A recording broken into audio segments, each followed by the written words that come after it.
الحمد لله الذي هدانا لهذا وما كنا لنهتدي لولا أن هدانا الله. أما بعد، قال الله عز وجل في القرآن الكريم: الطلاق مرتان. وقال النبي صلى الله عليه وسلم: ثلاث جدهن جد وهزلهن جد: النكاح والطلاق والرجعة. رواه ابو داود. بحث من و شما در بحث طلاق است. متاسفانه یک موضوعی که اکثریت مردم در این مسئله بیباک هستند، برایشان بی‌تفاوت هست، در حالی که وقتی یک دختر مسلمان با یک بچه مسلمان ازدواج میکنه، باید این مسائل خیلی متوجه باشیم. مسئله دین است. مسئله است که انسان مسلمان اگر موضوعات دینی را متوجه نباشه و این را جدی نگیرد، زندگی و خانواده خودش هم به بحران میره، یک مسلمان دیگر را هم به طرف بحران میبرد. قبل از اینکه دختر ما و پسر ما را به بچه خود زن بگیریم و به دختر خود شوهر پیدا بکنیم یا به شوهر بدیم، مسائل زن و شوهری را، مسائل طلاق، مسائل حقوق همسری را، مسائل حقوق اولاد را، اینا را باید ما به بچه های خود توسط عالم دین تعلیم بدیم. امامای مساجد هم مکلفیت دارن، استادان مکاتب، کسانانی که اهل دین هستند، اهل علم هستند، اینا مکلف هستند تا مسائل شرعی و دینی را به صورت درستش برای مردم بیان بکنند. ولی متاسفانه امروز به حد ما در یک بحران قرار گرفتیم که اکثریت مردم متاسفانه این موضوع را نمیداند. من شخصا خودم در یک از خطبه های نماز جمعه خود در یک مسجدی که امامت داشتم قبلا، یک رودی در مورد طلاق صحبت کردم. یک وقت متوجه شدم که اکثریت مردم چهره هاشون دیگرگون میشه و حالتشان خوب نیست. وقتی که نمازم تمام شد، نماز جمعه را خواندیم، به من گفت که این گپایی را که تو در مورد طلاق گفتی، اگر واقعیتش رقم باشه، زنای کل ما طلاق است. چرا این گپ گفتن؟ به خاطر که اونها نمیدانستند که طلاق یک مسئله جدی در دین هست. اصلا طلاق نمیفهمیدن که طلاق چی هست، چی وقت واقع میشه. سر یک کار خیلی اندک و یک کار معمولی که شوهر عصبانی میشد، به زنش میگه طلاق هستی، نمیفهمه که طلاق واقع میشه.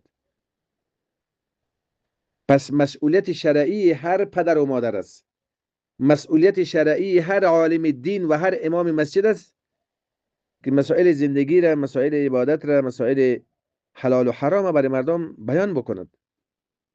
و مردم هم مکلف هستند تا در برابر دستورات دین تسلیم شوند و خود را بفهمانند که اسلام عزیز چی پیامی، چی دستوری برای من مسلمان دارد. وقتی من خودم مسلمان میگم و وقتی ازدواج میکنم، باید مسائل ازدواج را، مسائل زن و شوهر را، مسائل طلاق، مسائل عدت، مسائل نفاس، مسائل حیض، مسائل همبستری را، این هر انسان مسلمان باید بفهمد.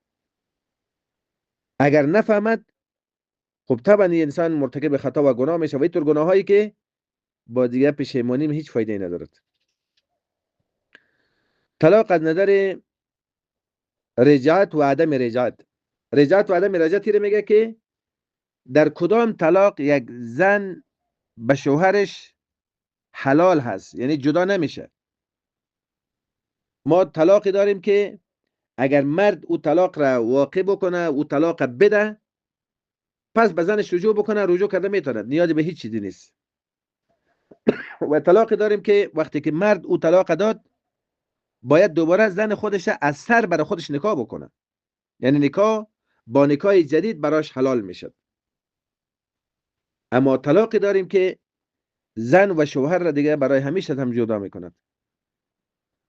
طلاق از این نظر که چی وقت یک مرد میتونه دوباره به زنش رجوع بکنه و چی وقت دیگه نمیتونه، به سه قسم است. یک، طلاق رجعی. طلاق رجعی او میگه که یک کسی به زنش بگویه که تو طلاق هستی، لفظ طلاق به کار ببرد با الفاظ صریح. یعنی یک کسی به زنش گفت تو طلاق هستی، یک بار برش گفت. خو یک مرد بر بالای زن خودش فقط 3 تا طلاق حق دارد. اگر یک مرد امروز به زنش میگه تو طلاق هستی، پس دوباره به زنش رجوع میکنه، بالکل این حق داره، میتوند این طلاقی که گفت پس به زنش رجوع کرده میتوند. اما این متوجه باشه از 3 تا طلاقی که حق داشت یکیش کم شو.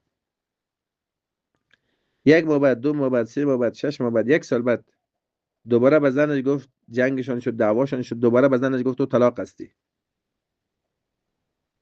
دوباره طلاق دوم واقع شد. دوباره طلاق دوم واقع شد با وجودی که طلاق اول 1 سال پیش گفته بود. اما دیگه این آدم دیگه در مرز قرار داره. الطلاق مرتان، 2 تا خود خلاص کرد. حالا بعد از طلاق دوم دیگه با این همسرش یا به طریقه پسندیده و نیکو بدون جنجال و بدون اختلاف زندگی میکند، او یا یکی به طریقه پسندیده و نیکو دیگه جدا میشن از هم. پس 1 طلاق امسال گفت، 1 طلاق سال دیگه گفت، این 2 تا طلاق شد. اگر 1 سال بعد، 2 سال بعد دوباره طلاق سوم واقع میکند، این زن دیگه طلاق سومش گرفت، دیگه به هیچ عنوان برای مرد حلال نیست. پس این متوجه باشیم، مسئله دین است. پیامبر ما صلی الله علیه و سلم میفرماید 3 جدهن جد و هزلهن جد. 3 چیزی هست که جدیش هم جدی هست، شوخیش هم جدی هست، خندش هم جدی هست، گریهش هم جدی هست، قهرش هم جدی هست. در هر حالت این وقتی که یک کسی در امی 3 مسئله، اگر به شوخی گفت، اگر به خنده گفت، اگر به قهر گفت، اگر به محبت گفت، او 3 چیز واقع میشه. 1 اولش نکاح هست. نکاح شوخی نداره. دوم طلاق است. سوم رجعت است، یعنی طلاق که وقتی که یک کسی زنش طلاق داد دوباره به زنش رجوع کرد، این رجعت میگه. پس رجوع کرده میتونه در صورتی که طلاق سوم نداده باشد. اگه طلاق سوم داد دیگه پس رجوع کرده نمیتونه.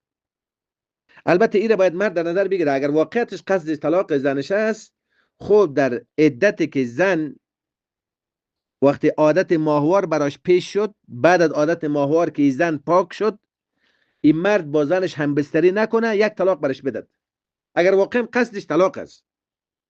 اما اگر نه قصدش طلاق نیست، حالا سر یک موضوع جنجالشان پیدا شد، اختلافشان پیدا شد، مرد عصبانی شد و خواست زنش طلاق بده و برو تو طلاق هستی، برو خانه پدرت، این متوجه باشین این زن طلاق میشد. و دوم طلاق از نظر الفاظ هم به 2 قسم هست. 1 با لفظ صریح. لفظ صریح اینمی لفظ رو میگه که یک کسی به زنش بگه تو طلاق هستی، این لفظ صریح میگه، دیگه واضح و روشنه، دیگه کدام معنای دیگه نمیده. تو طلاق هستی معناش نمیشه که تو طلاق هستی، خلاص. اگه به شوخی هم بگه طلاق میشه، اگه به جنگ هم بگه طلاق میشه، اگه به مسخره هم بگه طلاق میشه. پس باید متوجه باشیم. دوم لفظ کنایه. در طلاق که لفظش صریح شد، یعنی به زنش گفت تو طلاق هستی و پس دوباره به زنش رجوع کرده میتونه. خود در صورتی که طلاق 3 تا نکرده باشه در اوقات مختلف. اما اگر یک مردی به زنش گفت برو خانه پدرت، از طرف من دیگه آزاد هستی، دیگه در کارم نیستی، یعنی لفظ طلاق به کار نبرده، نگفتش تو طلاق هستی، گفت برو خانه پدرت، گفت دیگه در کارم نیستی، این لفظ کنایه میگه. در الفاظ کنایه باز نیت قابل اعتبار است. اگر نیت شوهری است که برو خانه پدرت، این از طرف من خلاص است، این طلاق با این میگه. حالا اگه این مرد دوباره میخواد با این زنش زندگی بکنه، باید اثر نکاح بکنه. یکی است که کسی به زنش میگه برو خانه پدرت، یعنی هدفش این است که برو یک چند خانه پدرت که خیلی وقت شو نرفته ای. اما اگر در صورت قهر و عصبانی برش میگه و نیت از آدم طلاق، در این صورت طلاق با این میشه. باید اثر نکاح بکنه، اثر عقد جدید و مهر جدید. این باید متوجه باشیم، مسئله دین است. پس طلاق از نظر الفاظ به 2 قسم شد. لفظ صریح که معنای طلاق میده. 2 لفظ کنایه. در کنایه لفظ طلاق به کار نمیبرد، گپی را میزنه که نیت از آدم طلاق اگر باشد، اینجا طلاق با این واقع میشه. پس طلاق از نظر رجعت و عدم رجعت به 3 قسم شو. طلاق رجعی که با هیچ چیزی دوباره مرد میتونه به زنش رجوع بکنه، هیچ نیازی به مهر جدید و عقد جدید نیاز به هیچ نیست، همین که به زنش پیش شود کفایت میکنه. 2 طلاق با این. طلاق با این یعنی لفظ طلاق به کار نبرده، بلکه الفاظی را به کار برده که معنای طلاق میده و در اینجا نیت شوهر اگه طلاق باشه، اینجا طلاق با این واقع میشه. و 3 طلاق مغلظه. طلاق مغلظه طلاق ثلاثه را میگه. یعنی 3 طلاق به اصطلاح ما شما. اگر یک کسی زنش گفت تو طلاق هستی، امروز برش گفت، بعد هفته دیگه برش گفت، بعد ماه دیگه برش گفت، این زن دیگه 3 تا طلاق شده، به هیچ عنوان دیگه برای شوهرش حلال نیست. سیر متوجه باشین.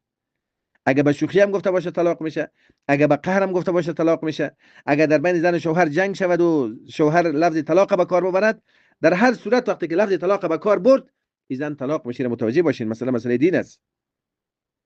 شوخی هم باشه طلاق میشه، خنده هم باشه طلاق میشه، گریه هم باشه طلاق میشه. یک تعداد مردم یک عادت بد دارن، وقتی که با یک نفر سر یک موضوع جر و بحث میکند، با شور بخوری میگه که زن سرش طلاق کی گپ نمیتونیست، در حالی که او گپ ممکنه متو باشه. این متوجه باشین. طلاق معلق یک نوع طلاق معلق است. طلاق معلق نمیگه که یک کسی به زنش میگه اگر فلان کار کردی تو طلاق هستی، اگر فلان جا رفتی تو طلاق هستی، او زن همو کارو میکنه یا همو جای میره. یا یک مردی به مرد دیگه سر یک موضوع اختلاف نظر دارن گپ میزنن، بعد میگه زن سرش طلاق کی گپی رقم نیست، زن سرش طلاق که من نگفتم، زن سرش. اینمی کسایی که در بینشان عادت دارن به اینمی که زن سرش طلاق که این رقم شده، زن سرش طلاق که او رقم شده، آخر زنهای از این مردم طلاق میشه. آخرش زنها از اینا طلاق میشه و تا آخر اون با زن خودش آدم در زنا میباشد. این متوجه باشین. پس مسئله دین جدی بگیرین. دخترانتان وقتی به شوهر میدین تمام موضوعات براش تعلیم بدین. بچه هاتون وقتی تعلیم میدین، وقتی زن میدین، تمام موضوعات دینی رو براش تعلیم بدین. حالا اگر مستقیم گفتن نمیتونید درس رو براش روان کنین. امامای مساجد، مولوی صاحبا، استادای مکاتب، اینا مسئولیت دارن تا مسائل شرعی رو به صورت درستش برای مردم بیان بکنن، در حالی که متاسفانه خیلی از مردم میگه پاره نمیفهمند. الله فهم درستی دین به همه من و شما نصیب بکنه. سبحانك اللهم وبحمدك اشهد ان لا اله الا انت استغفرك واتوب اليك.